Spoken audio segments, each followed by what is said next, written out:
अवाजी समातुन ताईं radio voice of Sindh London.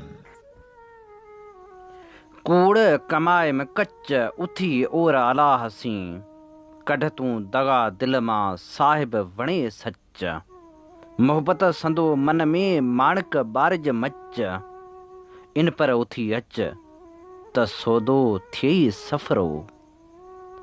भलारे भिड़दड़ जे भलारे बैत सां मुंहिंजो ही आवाज़ मुसाफ़िर radio voice of Sindh London तां थी दुनिया जी कुंड कुड़छ ताईं जंहिंजा माग ॿुधिजे पियो उन्हनि मिड़ी महिरबाननि खे सिक भरियो सलाम इशाल क़बूल पवे।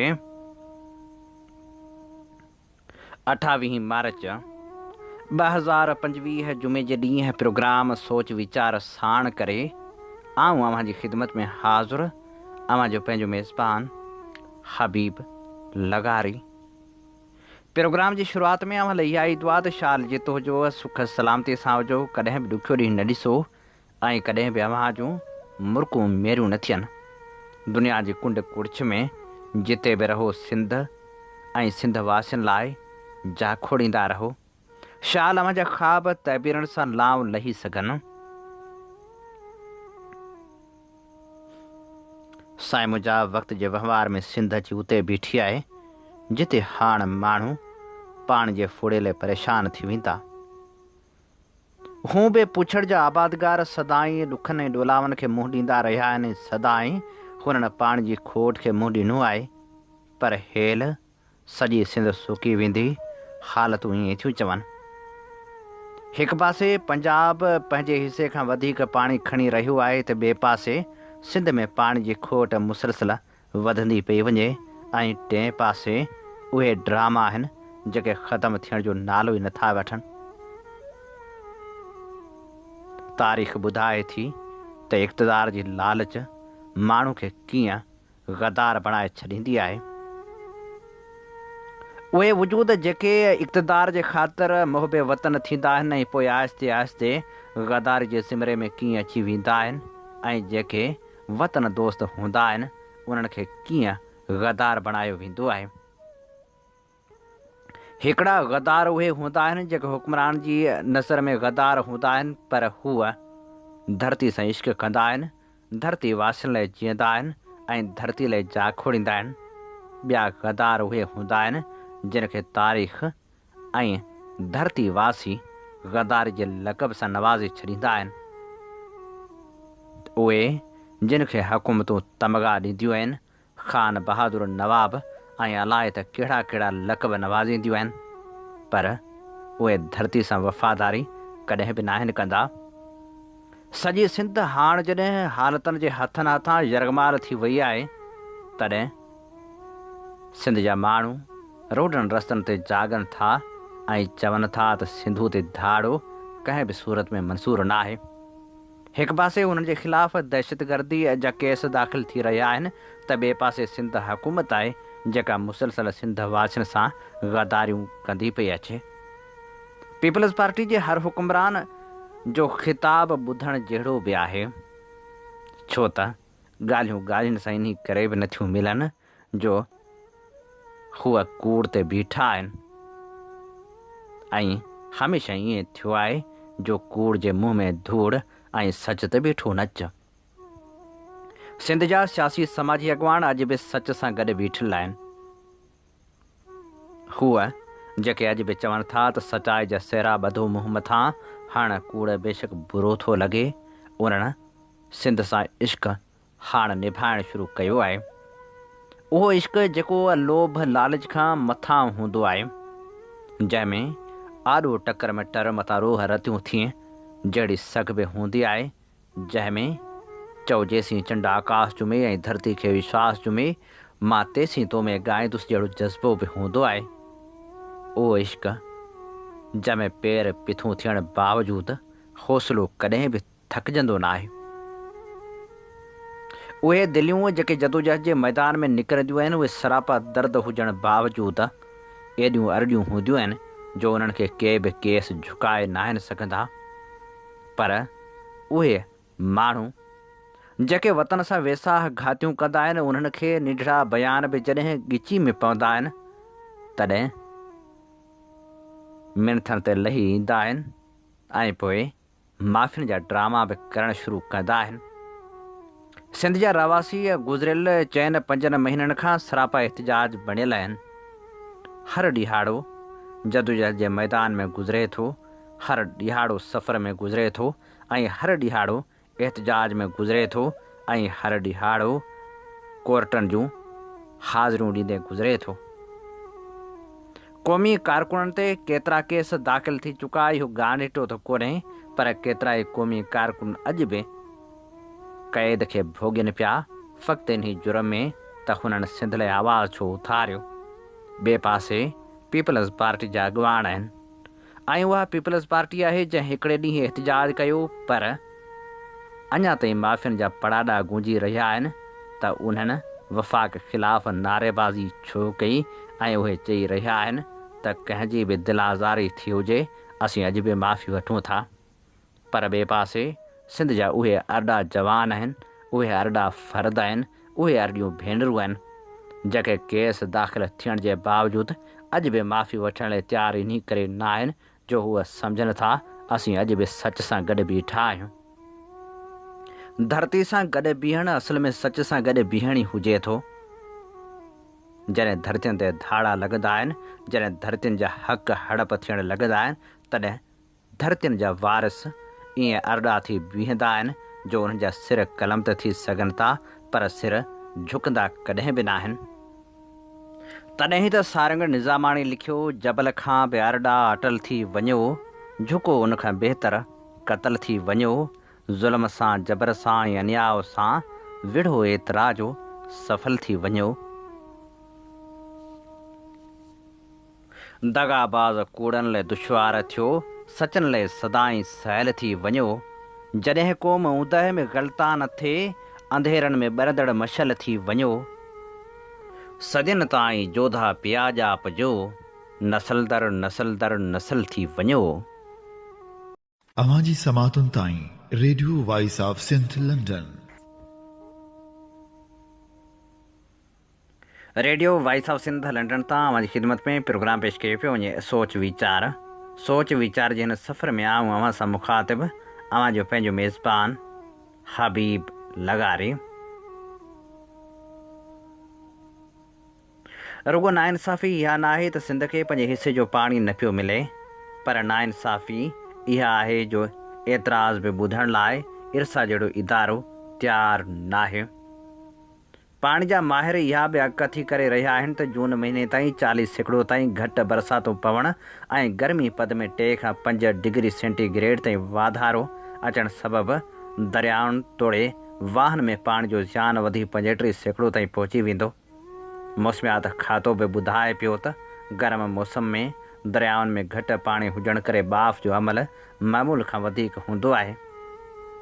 दरिया जा पेट बि वधीक पाणी खणी वेंदा आहिनि, जॾहिं त मौसमियाती माहिर इहो बि चवनि था त पाणी जो वॾो नुक़सानु सिंध खे पवंदो। चिश्मा वटां छॾियल पाणी गुडू ताईं पहुचण में 5 ॾींहनि जो अरसो लॻाए थो। इन दौरान मौसम सां गॾोगॾु पाणी जी चोरी करे सिंध खे 43 बदिरां 55% ताईं खोट खे मुंहुं ॾियणो पवंदो। इरसा जी एडवाइज़री कमेटीअ पिणु पहिरियों भेरो सॼे ख़रीफ़ लाइ पाणी विर्छ करण बजाए रुॻो अप्रैल महीने ऐं मई जे 1 हफ़्ते ताईं पाणी विर्छ जो फ़ैसिलो कयो आहे। सिंध ऐं पंजाब खे 43% खोट सां पाणी ॾियण ते इतफ़ाक़ कयो वियो आहे, जॾहिं त सिंध जो चिश्मा बजाए गुडू बैराज वटि पाणी ॻणप वारो मुतालबो बि रद्द कयो वियो आहे। इजलास में 91 वारे पाणीअ ठाह खे ॿीहर नज़रअंदाज़ करे ख़रीफ़ सीज़न लाइ टेरुखी फार्मूले तहत पाणी विर्छ जी मंज़ूरी ॾिनी वई। हर मैदान में थींदड़ नाइंसाफ़ियूं केतिरा ई सवाल उथारे रहियूं आहिनि। जिते पाणी वारे मामले ते नाइंसाफ़ी थी रही आहे, उते बदअमनी वारे मामले ते बि इंतिज़ामिया ऐं हुकूमत मुकमिल तौरु लापरवाह ऐं बेहस बणिजी वई आहे।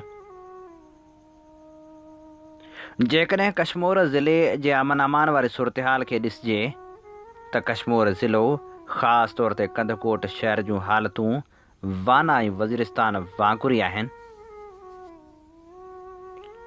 वाना ऐं वज़ीरिस्तान में त अमन आहे, फुरू न आहिनि, रुगो दहशतगर्दी जा वाक़िआ ज़रूरु आहिनि, पर हिते त वाना ऐं वज़ीरिस्तान खां बि मामरो चढ़ी चुको। हर ॾींहुं को न को बेगुनाह शख़्स धाड़ेलनि हथां लुटिजे फुरिजे थो या वरी क़बीलाई दहशतगर्दनि हथां क़त्ल कयो वञे थो। ज़िले जी बदअमनी वारी सूरतहाल छो बहितर नथी बणिजे, इन बाबति मुख़्तलिफ़ माण्हुनि जा मुख़्तलिफ़ राया आहिनि। किन जो ख़्यालु आहे त इन सॼे मामले पुठियां बाअसर वॾेरनि जो हथु आहे, त वरी के उनजो ज़िम्मेवार ॻुझनि हथनि खे करार ॾींदा रहिया आहिनि। इहो पिणु दलील पेश कंदा रहिया आहिनि त ॿाहिराड़ीअ जे अणपढ़ियल धाड़ेलनि वटि ख़तरनाक हथियार उहे माण्हू न रुॻो पहुचाइनि था, पर खेनि हथियार हलाइण जी सिख्या ऐं ॿी ज़रूरी ट्रेनिंग पिणु ॾियनि था, जंहिं सबबु कचे जा धाड़ेल एतिरा ताक़तवर बणिजी चुका आहिनि जो उहे क़ानून लागू कंदड़ इदारनि खे कंहिं लेखे में बि नथा आणनि। ऐं ॾींहं ॾिठे जो रोड ब्लॉक करे सरियाम मुसाफ़िर गाॾियुनि खां फुरलुट करण खां वेंदे मुसाफ़िरनि खे अगवा बि कंदा रहिया आहिनि, पर हद जी पुलिस संदन ख़िलाफ़ कॾहिं बि फ़ैसिलाती कार्रवाई करे अवाम लाइ आज़ार बणियल धाड़ेलनि जी चेर चिॿी नाहे कई। कुझु बि हुजे, पर धाड़ेल कॾहिं बि पुलिस तोड़े ॿियनि क़ानून लागू कंदड़ इदारनि खां सगारा थी नथा सघनि, छाकाणि त उनजी हिकिड़ी झलक असां ताज़ो ॾिसी चुका आहियूं। कश्मीर जिते रोज़ जे बुनियाद ते न रुॻो माण्हुनि खां फुलुट थींदी हुई, पर अगवा जूं वारदातूं बि आम हुयूं ऐं सॼो शहर सिज लहण खां अॻु में ई बंदि थी वेंदो हो ऐं बाज़ारूं ईअं वीरान ऐं सुनसान थी वेंदियूं हुयूं जहिड़ो कि शहर में को राकास घुमी वियो हुजे। पर 2 महीननि खां जॾहिं कार्रवायूं शुरू कयूं वियूं, तॾहिं कुझु न कुझु अमन अमान वारी सूरतहाल बरक़रार थी आहे। पर जेकॾहिं ॾिसिजे त इन नमूने पुलिस कोशिश करे त अमन छो नथी कराए सघे, पर छा कजे, पुलिस तोड़े हुकूमत अमन जे हक़ में कॾहिं रही बि नाहे।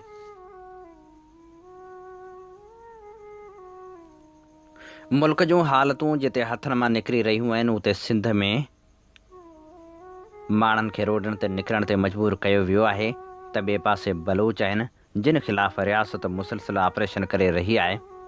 जॾहिं त गॾियल क़ौमनि बि पाकिस्तान खां बलोच कारकुननि जी आज़ादी जो मुतालबो कयो आहे। गॾियल क़ौमनि जे माहिरनि पाकिस्तान खां मुतालबो कंदे चयो आहे त हिरासत में वरितल बलोच कारकुननि खे फौरी तौरु आज़ादु कयो वञे ऐं बलोचनि ख़िलाफ़ हलंदड़ क्रैकडाउन बंदि कयो वञे। बलूचिस्तान में महारंग बलोच समेत 150 खां वधीक माण्हुनि खे दहशतगर्दी जे इल्ज़ाम तहत गिरफ़्तार कयो वियो आहे, जंहिंजे ख़िलाफ़ बलूचिस्तान जे केतिरनि ई शहरनि में हड़ताल बि थी।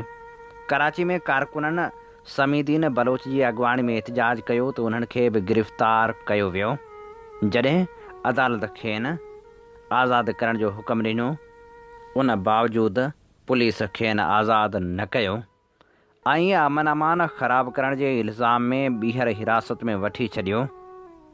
गॾियल क़ौमनि जे माहिरनि पंहिंजे जारी कयल बयान में चयो आहे त हुकूमत हिरासत में वरितल इंसानी हक़ लाइ जाखोड़ींदड़ बलोच अॻुवाणनि खे फौरी तौर ते आज़ादु करे ऐं पुरअमन मुज़ाहिरीन ख़िलाफ़ हलंदड़ क्रैकडाउन बि फौरी तौरु बंदि कयो वञे।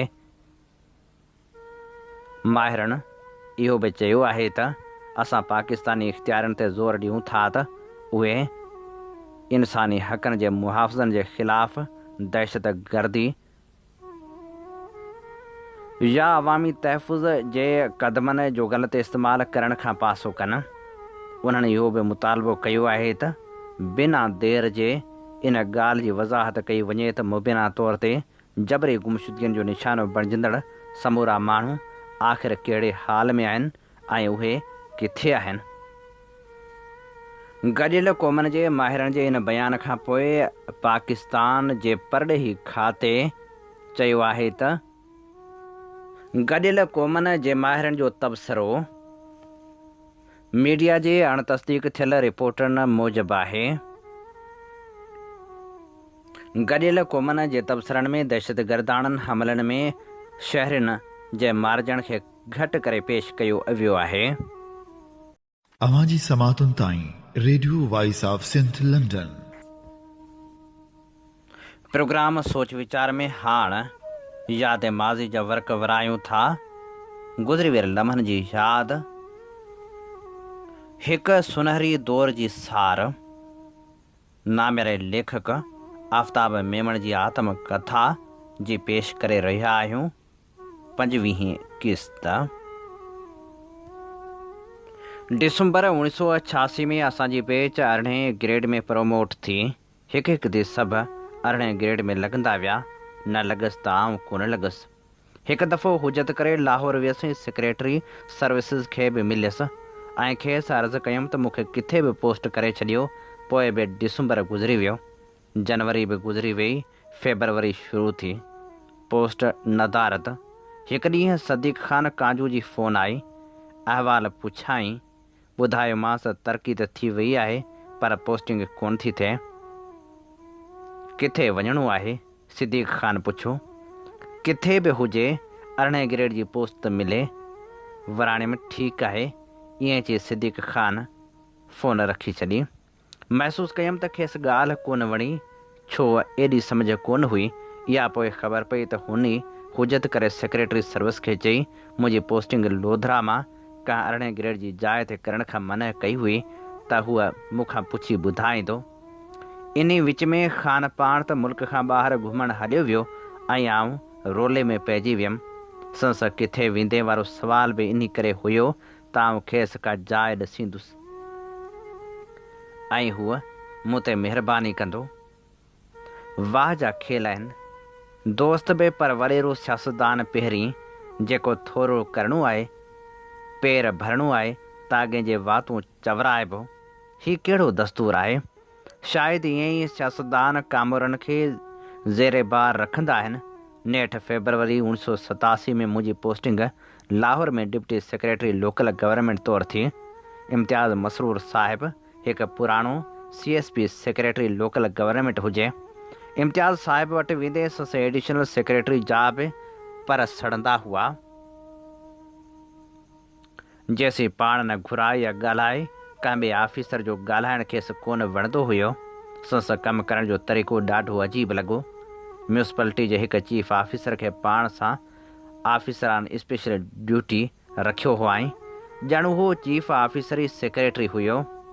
ख़राट क़िस्म जे बाबू जीअं हुन चीफ ऑफिसर खे ख़बर पई त ऑफिसर खे कीअं सिधो कजे, 2-3 ॾींहंनि में हुन रांदि शुरू करे छॾी।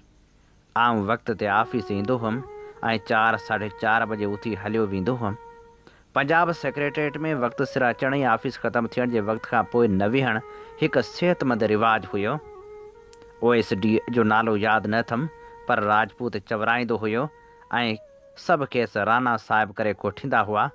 अञा मूंखे 2-टे ॾींहं मस थिया त राना ईंदड़ चंद ॾींहंनि लाइ मामूल ठाहे छॾियो त 6:30 वॻे धारे 3-4 थुलियूं फाइलूं खणी अचे ऐं चवे ही फाइलूं सेक्रेटरी खे सुबुह 8 वॻे खां अॻु खपनि। सेक्रेटरीएट में क्लर्क, पटेवालो, स्टेनो सभु 4 वॻे ऑफिस मां निकिरी वेंदा हुआ। शाम जो देरि ताईं वेही फाइलूं पढ़ी ऐं उन ते नोट लिखी रखंदो हुअमि त ॿिए ॾींहुं राना 8 वॻे या त पाण अची फाइलूं खणी वेंदो हुयो या सेक्रेटरी जे स्टाफ जो को माण्हू। 1 ॾींहुं, 2 ॾींहं, 4 ॾींहं गुज़रिया, हिकु बि फाइल वापसि न आई। उणितुण थियमि। सेक्रेटरीअ जे कमरे ॾे वियमि। राना या सेक्रेटरी जे PA खां पुछां त हीअ इमीडिएट ऐं मोस्ट अर्जेंट वारियूं 15-20 फाइलूं काॾे वियूं? ऑर्डर त मुंहिंजे ई कंहिं सेक्शन मां निकिरणा हुआ। राना कोन हुयो। PA खां पुछियमि। फाइलनि जा नाला ॾसियामांसि। हेॾे होॾे निहारे ज़मीन ते पियल फाइलनि जे ढेर ॾे इशारो करे चयाईं त जॾहिं सेक्रेटरी खे टाइम मिलंदो त ॾिसी वठंदो। जवाबु ॿुधी मथो फिरी वियो। हीअ 5 ॾींहंनि खां रोज़ु शाम जो 4-4 कलाक आवर टाइम वठण त सुबुह जो सेक्रेटरी खे सवेर 8 वॻे खां अॻु फाइलूं खपनि। पक थियमि त चीफ ऑफिसर मूं ते हरू भरू दंस रखी आहे। मुंहिंजो ई मातहत सेक्रेटरीअ जे एतमाद जो फ़ाइदो वठी मूंखे थो दंस ॾिए। उन ॾींहुं जॾहिं शाम जो राणा फाइलूं खणी कमरे में आयो त उनखां पहिरीं जो हूअ कुझु चवे, मूं हुनखे चयो, राणा साहिबु, हीउ कमु त पटेवाले जो आहे। आईंदा मूं ॾे हीअं फाइल खणी न ईंदो कर। आउं को पाण कोन आयो आहियां। सेक्रेटरी मूंखे तव्हां ॾे मोकिलियो आहे ऐं चयो अथसि त मूं संस ॻाल्हि विच में कटींदे चयो, सेक्रेटरी वटि इंटरकाम आहे, मूंसां हुन ते ॻाल्हाए सघे थो। मूं त संस तारीफ़ ॿुधी आहे। ही विच वारो माण्हू गंढण त ॿिए क़िस्म जा ऑफिसर कंदा आहिनि। मुंहिंजे कमरे में वरी न अचिजांइ, सेक्रेटरी खे बि ॿुधाए छॾ त मूंखे ही न्यापा कोन वणंदा आहिनि। राणा त हली वियो, पर मूंखे वरी बि मज़ो न आयो। नेठि सेक्रेटरी जे पीए खे फ़ोन करे चयमि त मूंखे सेक्रेटरी सां ज़रूरु मिलणो आहे। जे टाइम ॿुधाईंदा त महिरबानी थींदी, न त बि आऊं बिना टाइम वठण जे मिलंदमि। जवाबु कोन आयो। कलाक खन खां पोइ आऊं सेक्रेटरी जे कमरे में बिना इजाज़त जे घिड़ी वियुमि। इम्तियाज़ मसरूर साहिबु हैरान थी वियो। वेंदे चयमि, आऊं बिना इजाज़त ऐं बग़ैर वक़्तु वठण जे अचण लाइ माफ़ी थो घुरां, पर आऊं मुख़्तसरन एतिरो चवणु आयो आहियां त मूंखे तव्हांजे कम जो अंदाज़ 16 ग्रेड जे चीफ ऑफिसर मार्फत खातो हलाइणु असुलु कोन थो वणे। आऊं 2 टे ॾींहं में तव्हांजो खातो छॾे वेंदुमि। तव्हां पाण लाइ ॿियो को डिप्टी सेक्रेटरी ॻोल्हियो। ईअं चई आऊं वञण लाइ मुड़ियसि त सेक्रेटरी सॾु कयो, मेमण साहिबु हिकिड़ो मिंट वेह त सही।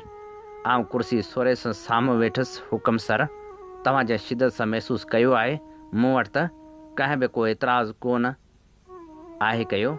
सिर्फ़ु तव्हांखे छो मसइलो आहे? मूंखे एतिराज़ु आहे ऐं आऊं तव्हां सां गॾु हाणे कमु कोन कंदुसि। भला जे राणा जे अचण ते एतिराज़ु आहे त तव्हां वटि कोन ईंदो। को ज़रूरी कमु हूंदो त मां पाण या मुंहिंजो पीए तव्हां सां ॻाल्हाईंदो। साईं महिरबानी, पर फ़ैसिलो करे छॾियो आहे। आऊं सेक्रेटरी खां मोकिलाए ॿाहिरि निकितुसि। ऑफिस अची सदीक़ ख़ान कांजू खे फ़ोन कयमि। घर ई मिलियो। चयोमांसि आऊं वटसि अचां थो। 20 मिंटनि में वटसि पहुतुसि। यार ख़ान, अजीब माण्हू आहीं। पुछी बि कोन थो त कहिड़नि हालनि में आहियां। अॼु खिलण में लॻो। खिली थो? शाबस। न त वरी छा कयां? तोखे त पुछो बि होम त केॾे वेंदे। ओॾी महिल नखरो मूंखे त ख़बर हुई त न हिते घर मिलंदो, न ॿारनि खे तकड़ी दाख़िला, न तोखां ख़र्च जी पूराई थींदी। हाणे ख़बर पई। यार कुझु कर, तोखे 3 ॾींहं ॾियां थो। चङो सुबुह जो 8 वॻे मूं घर अचिजांइ। सेक्रेटरी वज़ीर आला ॾे हलंदासीं। खेसि मुंहिंजे लाइ हिदायत कयल आहे। ॿिए ॾींहुं आऊं सदीक़ ख़ान सां गॾिजी वज़ीर आला पंजाब जे सेक्रेटरी नवीद अहसन ॾे वियसि। नवीद अहसन मूंखां त कुझु पुछो बि कोन, न ई को ॻाल्हायई। कंहिंसां फ़ोन ते ॻाल्हाए सदीक़ ख़ान खे चयाईं त बहावलपुर में डिप्टी डायरेक्टर फूड जी जाइ ख़ाली आहे। जे उते वञे त हींअर ई ऑर्डर करे था ॾियूं। कमिश्नर खे फ़ोन करे हिन लाइ घर जी तुरत अलाटमेंट जो बि चई था छॾियूं। ऐं इन तरह आऊं 3 ॾींहनि में चार्ज छॾे बहावलपुर रवानो थियुमि। साल खनि उते रहण खां पोइ वरी लाहौर तालीम खाते में डिप्टी सेक्रेटरी तौरु बदिली थी। वफ़ाक़ी हुकूमत नवंबर 1988 में मुंहिंजी दरख़्वास्त मूंखे हुकूमत पंजाब खां बदिली करे हुकूमत सिंध जे हवाले कयो। मुंहिंजे काफ़ी दोस्तनि ऐं ब्यूरोक्रेसी में इहो तासुरु हो त शायदि पेटारिन हुअण जे नाते मुंहिंजो को ज़रदारी साहिब सां घणो वास्तो आहे ऐं वज़ीर अज़म या संसद कंहिं कारिंदे जे इशारे ते मूंखे सिंध घुरायो वियो आहे। पर मूं ते अहिड़ी ॻाल्हि कंहिं कोन कई, तंहिं करे मूं बि कॾहिं वज़ाहत करणु ज़रूरी कोन सम्झी। असल में ॻाल्हि हिन रीति आहे त 17 ग्रेड में असिस्टेंट कमिश्नर खे हर हंधि घर गाॾी ऐं नौकर चाकर जी सहूलियत हूंदी आहे। 17 ग्रेड जो एसी साहिब पाण खे हुकूमत जो दादरो न्याणो करे सम्झंदो आहे। ख़ासि करे ॻोठाणी सब डिवीज़न में त कलेक्टर साहिब असल ऐं वॾो लाट साहिब सम्झो वेंदो हो। जॾहिं एसी साहिब 17 ग्रेड मां तरक़ी करे 18 ग्रेड में वियो त हेकर त ख़ुशि थियो त हाणे इझो थो सेक्रेटरी थियां।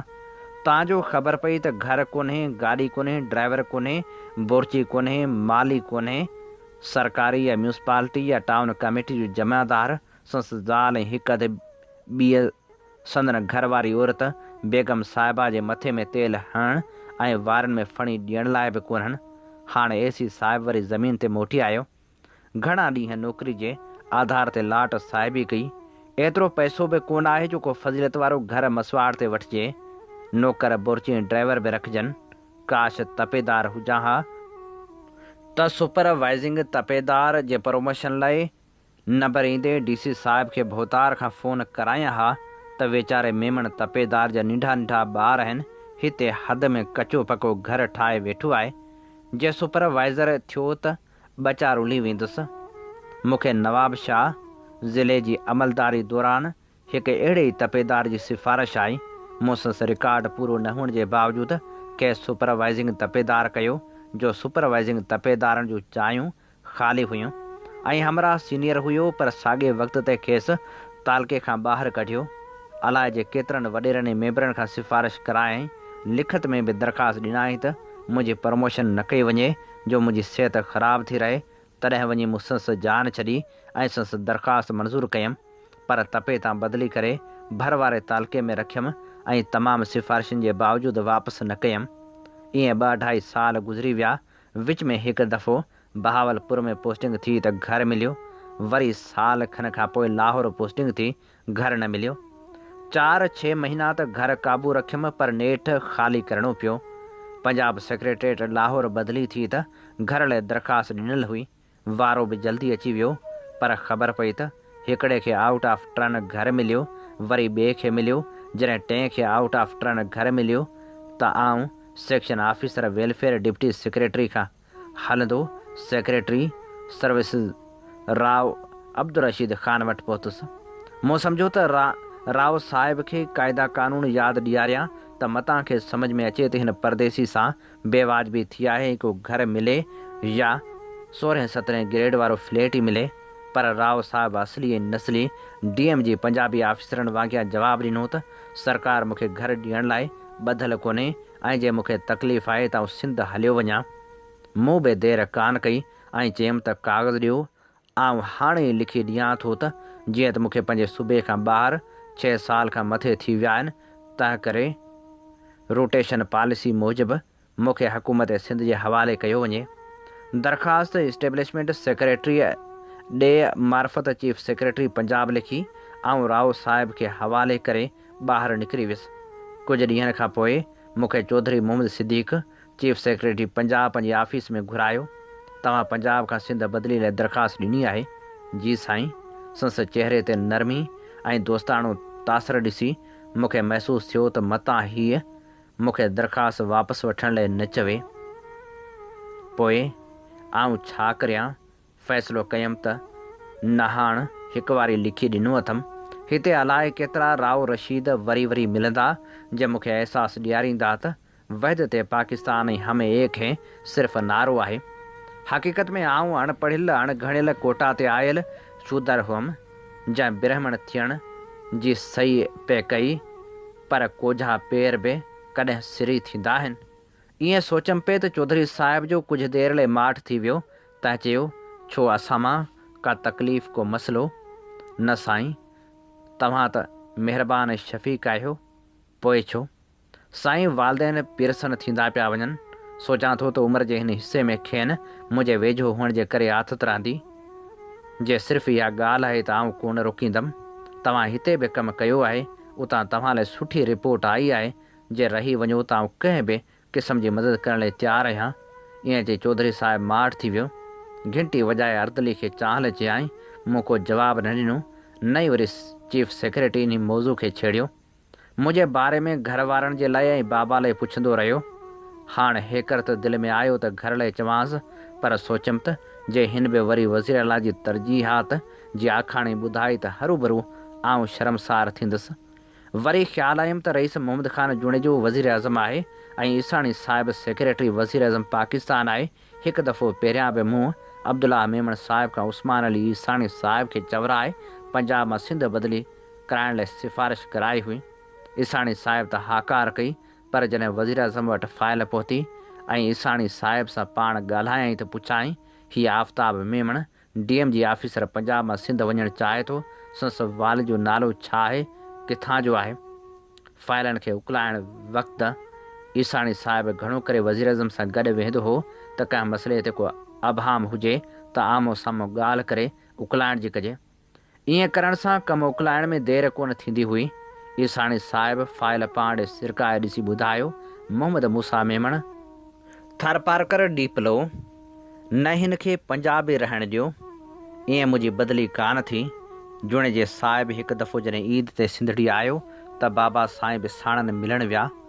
बाबा साईं त ॻाल्हि कान कई, पर मोहम्मद ख़ान साहिब भाकुर पाईंदे ई चयो, चाचा साईं, पंहिंजे साहिब जी सिंध बदिली लाइ काग़ज़ मूं वटि आया हुआ। मूं ईसाणी साहिब खे झले छॾियो। महिरबानी करियो चाचा साईं, साहिब खे पंजाब में नौकिरी करणु ॾियो। पंजाब ताक़त जो मबा आहे कुछ क़ाइदो क़ानून बि आहे। साहिब सिखंदो हिते सिंधी वॾेरो ॾुखियो आहे। मूं सोचियो त पाण मुराद हुई मुंहिंजी दरख़्वास्त नामंज़ूर थी अची वेंदी, पर उन विच में जो दरख़्वास्त माल गाॾी जी रफ़्तार सां हली त जुणे जो साहिब पंहिंजी उसूल पसंदी ओझड़ी कैंप नवाज़ शरीफ़ ज़ियाउल हक़ जे गठजोड़ फ़ौजी ऐं सिविल ब्यूरोक्रेसी तोड़े वज़ीरनि में एहतसाब जे डप जी नज़र थी वियो ऐं वरी बकोल इसाक़ ख़ान महबूब सदर जो जहाज़ बि धमाके सां फाटी पियो। मथां इलेक्शन थी, इन अफ़रा तफ़री में मुंहिंजी दरख़्वास्त मंज़ूर थी वई ऐं नवंबर 1988 में इस्टेब्लिशमेंट डिवीज़न मुंहिंजी सिंध बदिली जो हुकुम जारी कयो। 28 नवंबर धारे मूं अची सिंध सेक्रेटरीट में डिप्टी सेक्रेटरी जी चार्ज वरिती। इलेक्शन नई हुकूमत जे ठहण जी गहमा गहमी में डिप्टी सेक्रेटरी आराम सां वेठो हूंदो हो। अलबत्ता घर न घाट नओं आयो हुउमि, सुञाणंदो बि सभिनि खे हुउमि, पर अलाए छो अञा सुधो लाइन खे टिप ॾेई टोड़ण खे कबी फ़ैल सम्झंदो आहियां। ऑफिसर जी न त शान वटा आहे, न ई खेसि करणु खपे। हीअ असीं मुंहिंजी ख़िदमत में पेश करे रहिया हुआसीं नामियारे लेखक आफ़ताब मेमण जी आत्मकथा जी 5वीं क़िस्त। अवां जी समातुनि ताईं radio voice of Sindh London. अवीं ॿुधी रहिया आहियो प्रोग्राम सोच वीचार जे हिन सफ़र में आऊं अव्हां सां मुखातिब जो पंहिंजो मेज़बान हबीब लगारी। ऐं हाणे पेश करियूं था रहमतुल्लाह बुरड़े जो लिखियल लेख जंहिंजो उनवान आहे बग़ावतूं छो जनम वठण थियूं। सियासत में कंहिं ॻाल्हि खे या कंहिं धुर खे इग्नोर करणु मुनासिब नाहे थींदो। नज़रअंदाज़ करणु कॾहिं बि कंहिं बि वक़्तु बग़ावतनि खे जनम ॾिए थो। उन करे कंहिंखे बि नज़रअंदाज़ करणु मुनासिब नाहे हूंदो। हिन वक़्तु मुल्क में अहिड़ियूं 3 तहरीकूं आहिनि जिन ते ग़ौर करणु वक़्त जी हुकूमत ऐं रियासत जे अहम इदारनि ते फ़र्ज़ थिए थो। हिकु त तहरीक तालिबान पाकिस्तान जंहिंजो घणो ज़ोर KPK सूबे में आहे, जंहिं ते अफ़गान हुकूमत पाकिस्तान हुकूमत सां बजाए सहकार करण जे उन्हनि तहरीक तालिबान पाकिस्तान वारनि जी मदद करे थी। ॿियो बलूचिस्तान में बलोच लिबरेशन आर्मी जो साम्हूं थी अचणु। उन्हनि ॿिन्ही फैक्टर्स या तहरीकनि जे असर सबबि ऐं सिंध में जेका अहसास महरूमी पैदा थिए थी सा बि कंहिं वॾी बाग़ी तहरीक खे जनम ॾेई सघे थी, जंहिंजे इम्काननि खे अव्हां कंहिं बि सूरत में रद्द नथा करे सघो। इन सिलसिले में सवाल इहो ज़ेरे ग़ौर आहे त बग़ावतूं जनम छो वठनि थियूं, उन जा कहिड़ा सबब थी सघनि था। सो पिणु अॼु जो मौज़ू आहे जंहिं ते बहस कजे थो। सिंध ऐं बलूचिस्तान जे मसइलनि जे पस मंज़र में बग़ावत आम तौर ते कंहिं बि समाज या रियासत में उन वक़्तु जनम वठंदी आहे जॾहिं माण्हू जे बुनियादी हक़नि जी लताड़ कई वञे, उन्हनि जे सियासी समाजी या मुआशी हक़नि खे नज़रअंदाज़ कयो वञे या उन्हनि सां नाइंसाफ़ी ऐं ज़्यादती कई वञे। सिंध ऐं बलूचिस्तान में बग़ावतनि ऐं मज़ाहिमती तहरीकनि जो हिकु डिघो तारीख़ी पस मंज़र आहे जेको मुख़्तलिफ़ हालतुनि ऐं सबबनि सां जुड़ियल आहे। तारीख़ी पस मंज़र सिंध ऐं बलूचिस्तान क़दीम दौर खां वठी ख़ुदि मुख़्तियार इलाइक़ा रहिया आहिनि जिन जा पंहिंजा सियासी सक़ाफ़ती ऐं मुआशी निज़ाम हुआ। मुग़लनि, अरगुननि, तुर्खाननि ऐं पोइ अंग्रेज़नि जे दौर में बि उन्हनि इलाइक़नि जे माण्हुनि आज़ादी लाइ जदोजहद कई।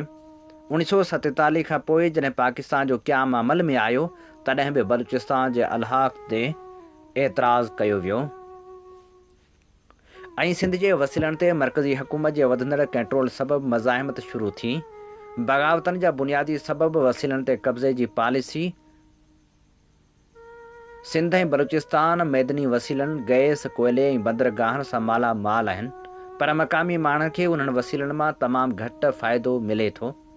बलूचिस्तान जी कुदरती गैस सॼे पाकिस्तान लाइ इस्तेमालु थींदी रहे थी, पर मक़ामी माण्हुनि खे बुनियादी सहूलियतूं बि मुयसरु न आहिनि। सिंध में बि साॻी सूरत हाल आहे, जिते पाणी, ज़रई ज़मीननि ऐं कुदरती वसीलनि ते ॿियनि सूबनि जी भेट में घटि इख़्तियार आहे। सियासी हक़नि जी खोट। बलूचिस्तान में क़ौमी सियासत जी सतह ते हमेशह मज़ाहिमती गिरोहनि खे नज़रअंदाज़ कयो वियो। जॾहिं बि मक़ामी क़यादत पंहिंजनि हक़नि जी ॻाल्हि कई त उन्हनि ते पाबंदियूं विधियूं वियूं या उन्हनि खे ताक़त सां दॿायो वियो। सिंध में बि अहिड़ा लाड़ा नज़र अचनि था जिते वफ़ाक़ी इदारा सूबाई ख़ुदि मुख़्तियारी ते असरअंदाज़ थींदा रहिया आहिनि। ख़ासि तौर ते खंभे गुम कयल माण्हुनि वारो वॾो मसइलो आहे ऐं उन्ही ते अदालतूं बि को ख़ासि किरदारु अदा करे नाहिनि सघियूं। उन करे हाणे थियणु ईअं खपे त सियासतदान ऐं हुक्मरान धुरियूं वेही इहो तइ कनि त सूबाई ख़ुदि मुख़्तियारी, सूबाई हक़ ऐं अहसास महरूमी वारनि सवालनि खे जनमी वठणु न ॾियनि। उन्हनि जो को बहितर हल ॻोल्हे सूबाई माण्हुनि, मुतासिर हल्कनि ऐं सियासी क़यादतनि खे मुतमइन करणो पवंदो। ख़ासि तौर ते माण्हुनि खे खंभण वारे मामले ते मुल्क जे अदालतनि ऐं हुक्मरान धुर सां गॾु सियासी धुरियुनि खे अहम किरदारु अदा करे इहा अहसास महरूमी ख़तमु करणी पवंदी त खंभियल माण्हुनि वारो मसइलो कहिड़े सबबु करे थिए थो ऐं उनजो बहितरीन हल अदालतनि में ज़ाहिर करणु ऐं कानूनी कार्रवाई आहे। समाजी ऐं सक़ाफ़ती सुञाणप जो मसइलो। बलोच ऐं सिंधी अवाम पंहिंजी तारीख़, सक़ाफ़त ऐं ॿोली जी बका लाइ फ़िक्रमंद आहे, जॾहिं त वफ़ाक़ी सतह ते अहिड़ियुनि ॻाल्हियुनि खे घणी अहमियत न ॾिनी वञे थी, जंहिं सबबु मज़ाहिमत ऐं गैर एतमाद जी लहर पैदा थींदी रही आहे। फ़ौजी ऑपरेशन ऐं रियासती जबर। बलूचिस्तान में मुख़्तलिफ़ वक़्तनि ते फ़ौजी ऑपरेशन कया विया जिन में हज़ारे माण्हू गुम या मारिजी विया। अहिड़ियूं कार्रवायूं बजाए अमन क़ाइमु करण जे वधीक बग़ावतनि खे हथी ॾींदियूं रहियूं। सिंध में बि क़ौमी कारकुननि जे जबरी गुमशुदगियुनि जो मसइलो रहियो आहे जेको अदम इत्मीनान पैदा कंदो रहियो आहे। बलूचिस्तान जे आम माण्हुनि खे सीड़पकारी जो को ख़ासि फ़ाइदो त नाहे मिलियो, जॾहिं त सिंध में बि बेरोज़गारी, पाणी जी खोट ऐं इंफ्रास्ट्रक्चर जी बदहाली ख़िलाफ़ आवाज़ उथंदा रहिया आहिनि। सिंध ऐं बलूचिस्तान में मज़ाहिमती तहरीकूं बलूचिस्तान में बुगटी, मेगल ऐं मरी क़बीलनि पारां मुख़्तलिफ़ वक़्तनि ते मज़ाहिमत कई वई। ख़ासि करे 1950, 1970 ऐं 2000 ईस्वी खां पोइ वधीक तेज़ी आई। सिंध में जीअं सिंध तहरीक, क़ौमी अवामी तहरीक ऐं ॿियनि क़ौम परस्त पार्टियुनि पारां मुख़्तलिफ़ वक़्तनि ते एहतिजाज, हड़तालूं ऐं सियासी सरगर्मियूं जारी रखियूं वियूं। मसइलनि जो हल बजाए सख़्त हथनि सां मसइला हल करण जे जेकॾहिं हेठियां क़दम खयां वञनि त हालतूं बहितर थी सघनि थियूं। वसीलनि ते मक़ामी माण्हू जो हक़ तस्लीम कयो वञे, सियासी क़यादत सां ॻाल्हियुनि ज़रिए हल ॻोल्हणु घुरिजे, सक़ाफ़ती ऐं लसानी सुञाणप जो एतिराम कयो वञे। बलूचिस्तान ऐं सिंध में इक़्तिसादी तरक़ी जी नई पॉलिसी जोड़णु घुरिजे जिते मक़ामी माण्हुनि खे तरजीह ॾिनी वञे। बग़ावत कंहिं बि मुआशिरे में ओचितो पैदा न थींदी आहे, पर उहा सालनि ताईं थींदड़ नाइंसाफ़ियुनि जो नतीजो हूंदी आहे। जेकॾहिं सिंध ऐं बलूचिस्तान जा मसइला हल न कया विया त मुस्तक़बिल में वधीक सियासी छिकताण ऐं मज़ाहिमती तहरीकूं साम्हूं अची सघनि थियूं। रियासत ऐं हुकूमत जी ज़िमेवारी आहे त हूअ पंहिंजनि शहरियुनि खे बराबरी जा हक़ ॾिए त जीअं अमन, तरक़ी ऐं इस्तेहकाम खे यकीनी बणाए सघिजे। जेकॾहिं ईअं न थियो ऐं असांजी हुकूमत ऐं रियासती इदारनि जे ज़िमेवारनि इहो फ़र्ज़ु न निभायो त पोइ उहे अहसास महरूमियूं बग़ावतनि खे वधीक जनम ॾेई सघनि थियूं। ईअं उन्हनि वेढ़ाक जीअं BLA बलूचिस्तान लिबरेशन आर्मी ऐं सिंध में बि का अहिड़ी विंग जनम वठी सघे थी।